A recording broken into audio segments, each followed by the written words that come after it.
everybody. We're back with another episode of Breaking Strings, and I really want to start out with a big thank you to everybody that's written in. Your individual stories and questions have really helped shape this podcast. I have started with a lot of doubts when starting this project. I thought to myself, do I have any experience in journalism? No. Any experience in broadcasting? Also no.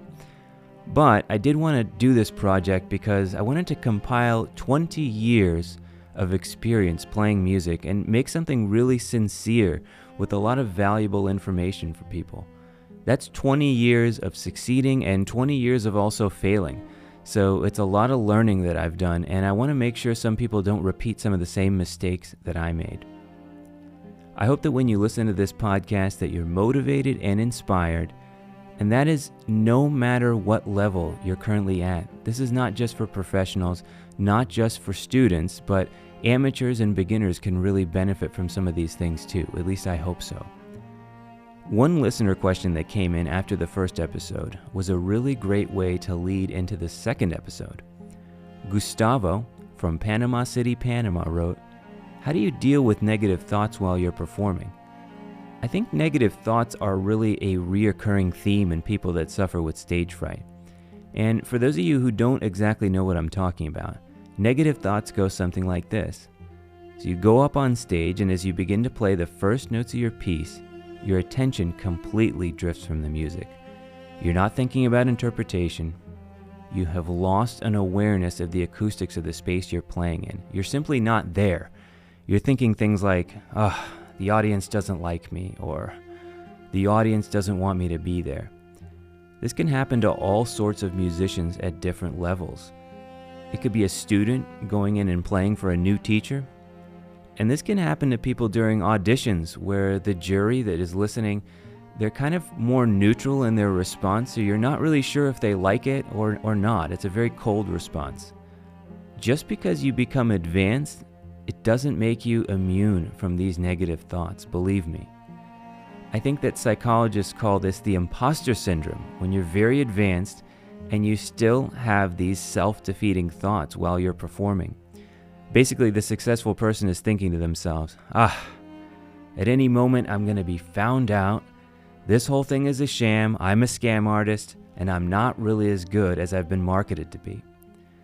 So even if you're a technically very sound player, a virtuoso, being distracted is no good at all. I mean, we're supposed to deliver a performance where every single note has meaning and every single note has intention.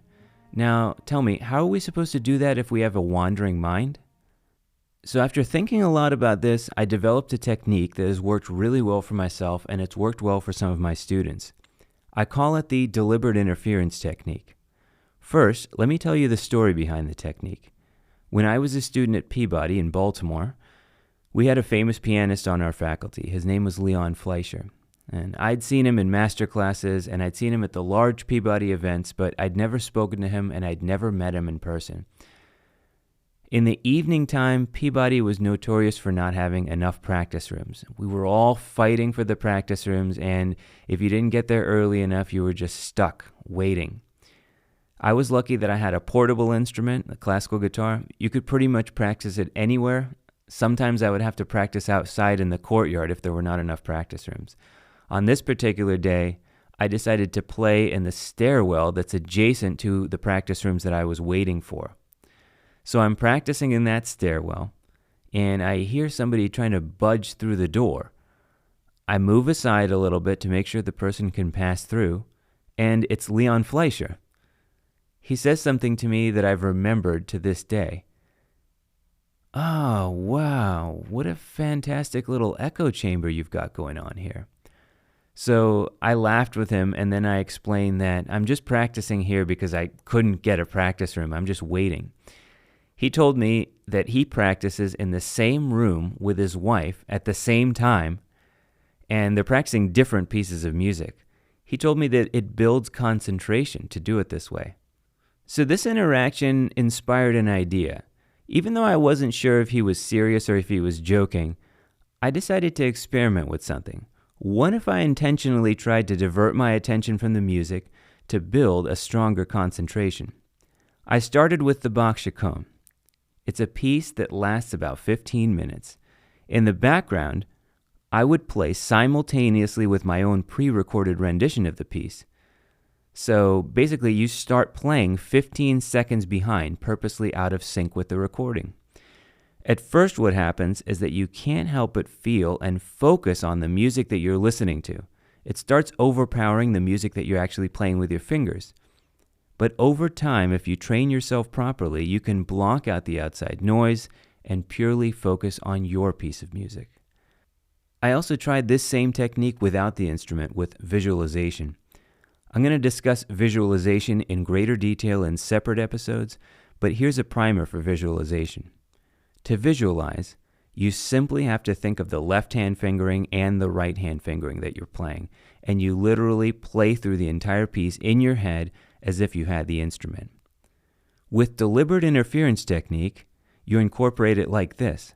You visualize out of sync with the recorded version, just like in the previous exercise. If you can steer yourself away from these outside sounds and focus on your piece of music, I think you're going to be able to combat your negative thoughts really well. It's going to be much harder for you to be distracted. I think this can be a great addition to your practice arsenal when you don't have an instrument nearby. Let's say you're in an airport, or you're traveling, or you have some other downtime. So if you've suffered with negative thoughts in the past and it really contributed to a loss of focus while you're performing, give deliberate interference technique a try. I'm curious to see if it worked for you, if it made some improvement. I'm also curious to see if there were some questions about this episode. If something wasn't clear, just please write to me. I'm always happy to interact with you guys. Remember to refer to the first episode where I talk about the larger purpose for performing. I think that a lot of these tricks and techniques that I'm presenting from episode to episode, they're going to be a lot more useful if you always refer to that larger purpose. And that larger purpose takes a lot longer to kind of acquire and get into your mind and start conditioning yourself to think like that. So that's why I'm incorporating a lot of these more practical techniques that you can just use immediately today. I hope that was helpful. Thank you guys so much, and until the next episode, thanks for listening.